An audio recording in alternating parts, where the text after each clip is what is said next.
Hello class 9 हम अभ्यास पुस्तिका साहित्य सागर अभ्यास पुस्तिका में कुंडलियों के प्रश्न उत्तर कर रहे हैं। पेज नंबर 115 पर हूँ मैं और इसमें गुण के ग्राहक का घ पार्ट हमने शायद नहीं किया था। उसमें है उपर्युक्त कुंडलियों का केंद्रीय भाव स्पष्ट कीजिए तथा बताइए कि इस कुंडली द्वारा क्या संदेश दिया गया है। तो इसमें गिरधर कवि राय के अनुसार गुणी व्यक्ति को सभी चाहते हैं, उसे पसंद करते हैं। गुणी व्यक्ति को सभी से मान सम्मान और स्नेह मिलता है, सभी उसकी नज़दीकी प्राप्त करना चाहते हैं। वहीं गुणहीन व्यक्ति को कोई नहीं पूछता है, हर कोई उससे दूरी बनाकर रखना चाहता है या दूरी बनाकर रखता है। बिना गुण के व्यक्ति को सम्मान नहीं मिलता है। मनुष्य कुल वंश रूप रंग आदि से सराहनीय नहीं बनता है। व्यक्ति की सराहना गुणों के कारण ही होती है। अतः सभी को अपने आंतरिक गुणों का विकास करना चाहिए। बाह्य गुण का कोई औचित्य नहीं होता है। इसे स्पष्ट करने के लिए कवि ने कोयल और कौवे का उदाहरण दिया है। कौवा और कोयल रंग रूप में एक से हैं, परंतु कोयल अपनी मीठी वाणी से सबकी प्रिय है और कौवा की कर्कश वाणी उसे अप्रिय पात्र बनाता है। ठीक है, तो ये तो हो गया, इसका आखिरी जो था वो कर दिया। आगे जो है 4 नंबर का, साईं सब संसार में मतलब का व्यवहार, जब लग पैसा गांठ में तब लग ताको यार, तब लग ताको यार, यार संग ही डोले, पैसा रहे न पास यार मुख से नहीं बोले। क गिरधर कवि राय जगत यही लेखा भाई, करत बेगर्जी प्रीति यार बिरला कोई साईं। इसमें पहला भाग है, कवि के अनुसार इस संसार में किस प्रकार का व्यवहार प्रचलित है। कवि के अनुसार यह संसार मोह माया से भरा है, जिसमें धन दौलत के स्वार्थ भाव की भूमिका महत्वपूर्ण है।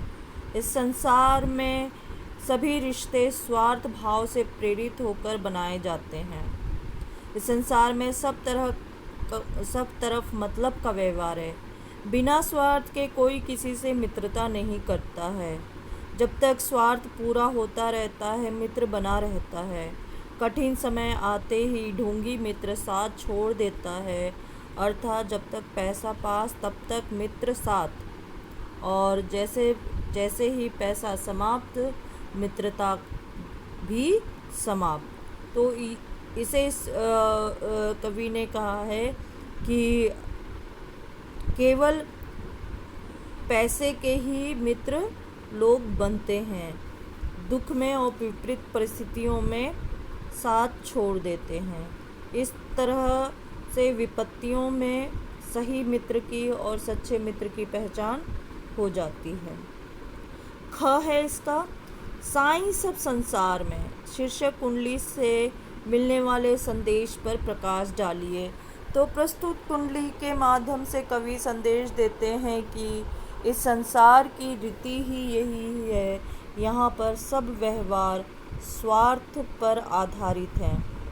जब तक स्वार्थ सिद्ध होता रहता है, व्यवहार प्रेम बना रहता है। जैसे ही परिस्थितियाँ विपरीत होती हैं, मित्र व प्रेम का ढोंग करने वाले साथ छोड़कर चले जाते हैं। संसार में ऐसे लोगों की संख्या बहुत कम है जो निस्वार्थ भाव से प्रेम करते हैं। निस्वार्थ मित्रता निभाने वाला कोई बिरला ही होता है। अतः स्वार्थी मित्र को पहचान कर उससे दूरी बनाएं और निस्वार्थ मित्र को कभी दूर न करें। आगे है हमारा इसका ग भाग। कवि ने उपर्युक्त कुंडलिया में सच्चे एवं झूठे मित्र की क्या पहचान बताई गई है। तो कवि ने मित्रता की पहचान बताते हुए कहा है कि पास में पैसा होने पर सभी मित्र बनते हैं। सच्चे मित्र की पहचान कठिनाई में होती है।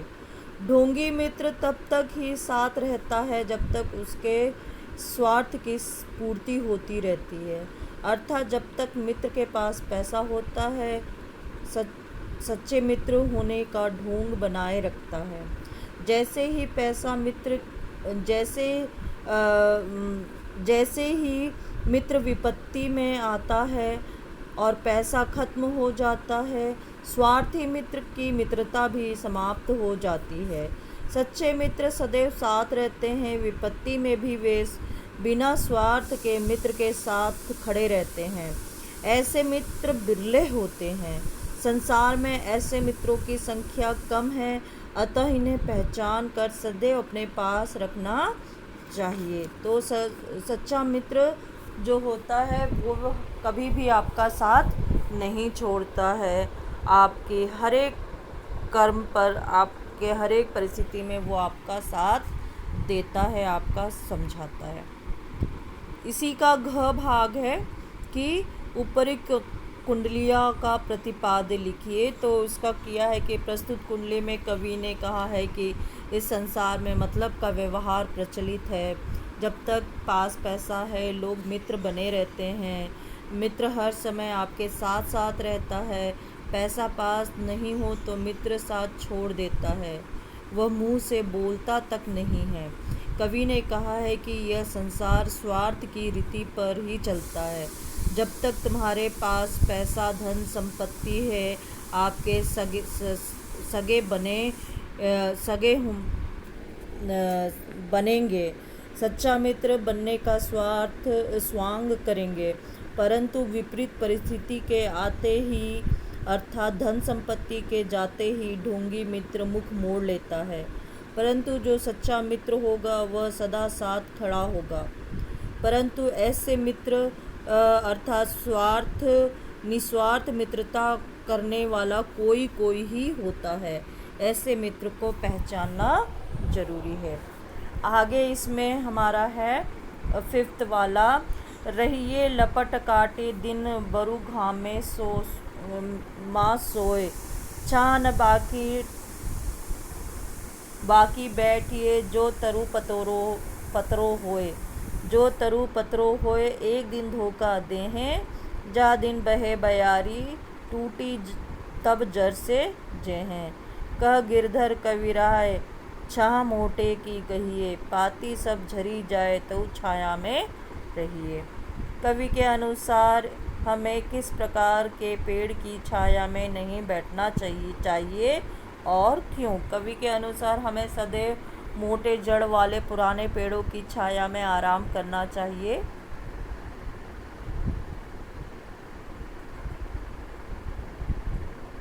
कवि के अनुसार हमें किस प्रकार के पेड़ की छाया में नहीं बैठना चाहिए?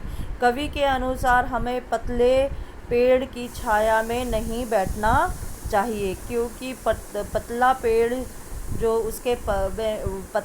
जो होता है वो मजबूत नहीं होता है, और जिस दिन तेज हवा चलती है उस दिन, या आंधी चलेगी उस दिन, वह पेड़ हम पर गिरकर हमें नुकसान पहुंचा सकता है। ठीक है बच्चों, तो अभी ये यहीं तक करते हैं और बाकी का जो है उसे हम अगले क्लास में, अगले वीडियो में मैं आपको बनाकर भेजूंगी। तब तक आप ये सारे काम करके रखिए। जितने प्रश्नोत्तर बताए गए हैं वो सभी पूरा करें और अपना ख्याल रखें। Take care, bye.